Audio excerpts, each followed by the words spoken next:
Our government adds thousands of new laws every year.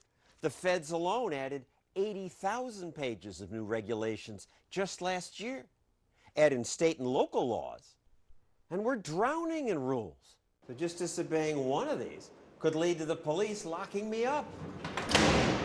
So given that the police have the power to lock me up or shoot me, it's important that we be able to keep an eye on them.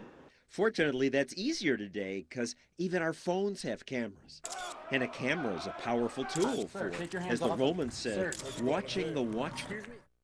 You're going away. You're going to be arrested for trespassing. I did nothing. The problem is that often the watchmen don't want to be watched. In Jones County, Mississippi, a highway patrolman told Pete Ayer, "Stop your RV." Pete's an activist who likes to videotape encounters with authorities. Yes, sir. Open that side door for me, man. Turn that camera off, too. What's that? You filming? Yeah. Turn it off. How come? Are you filming me? Yes. Turn it off for me. He'd broken no traffic laws, but maybe the police were suspicious of shirtless, tattooed Pete and his big trailer with New Hampshire plates. Pete's friend filmed the encounter and said, "I would like to keep everybody accountable in this situation." Apparently this officer didn't like that. Okay. Another arrived and said, "I'm not shutting it off, officer." Well, you going to jail. Excuse me? Sir. The cops grabbed his camera and arrested him and his friends. They held us in jail, wouldn't let us make phone calls. After about 12 hours, the police let them go. They charged me with possession of a beer in a dry county because there was one unopened beer in the refrigerator of the RV. They had nothing else to stick on me. They couldn't charge him with filming the police because that's legal. And that's a good thing. Just outside my office, a cop claimed a bicyclist rode into him on purpose. But then this video turned up and showed that the officer was the aggressor. That cop was eventually fired. Maybe video like this is why some don't want to be filmed. You guys need something? This is my front yard. I'm just recording what you're doing. It's my right. Actually, not from the sidewalk.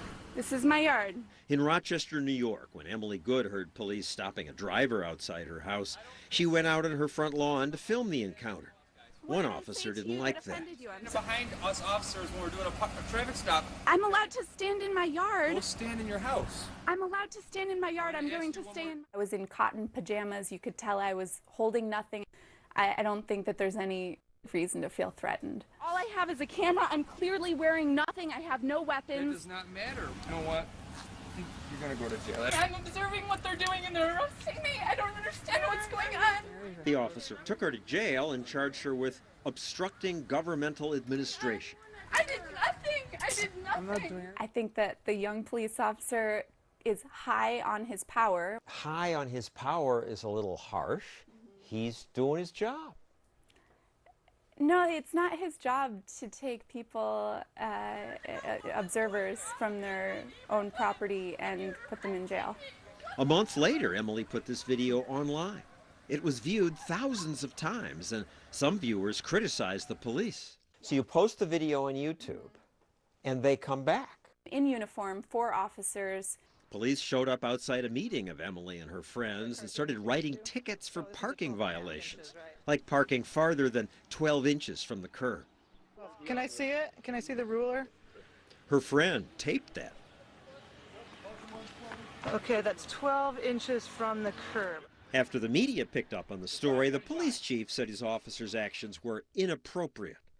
Charges against Emily were dropped, but no officer was ever punished. They never are, as far as we know, even when they arrest news cameramen. Go away now.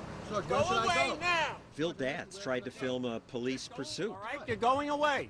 Okay, I'm walking away, but I'm asking you, because it's an active scene and you're leaving. All right, no place. Go away. No. He went away. He moved across the street, but then the officer drove up to him there. Sergeant, I told PIO, they told me to go back to where the road's open. Put it down. Put it down. Put it down. You're under arrest. They charged Phil with obstructing government. Did you obstruct the government? Absolutely not. At the point I was arrested, I was probably 1,000 feet away from the officers. Charges were dropped, but again, the officer was never punished. None of the officers who arrested Pete, Emily, or Phil would talk to us, but the head of one police union sent us this written comment. He says this has become a serious safety issue. I'm afraid something terrible will happen.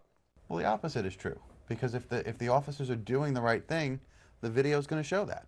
True. This hijacker rammed a cop car. The officer shot the hijacker, killed him, and then was exonerated of murder because this video showed he'd acted in self-defense. Are you recording me right now? Yes. Some officers now understand that it's just part of the job to be filmed. If you're a police officer, what do you want to do? Make sure it's safe, right? Correct. Well, it should look good on YouTube either way. So let's give 3 cheers for Officer Matt Lyons of Oceanside, California. Make sure you get a good picture of me so you know exactly what I look like. It's refreshing to hear an officer welcome the camera. And remember, my name is Officer Lyons with the Oceanside Police Department. My badge number is 1093. God bless America.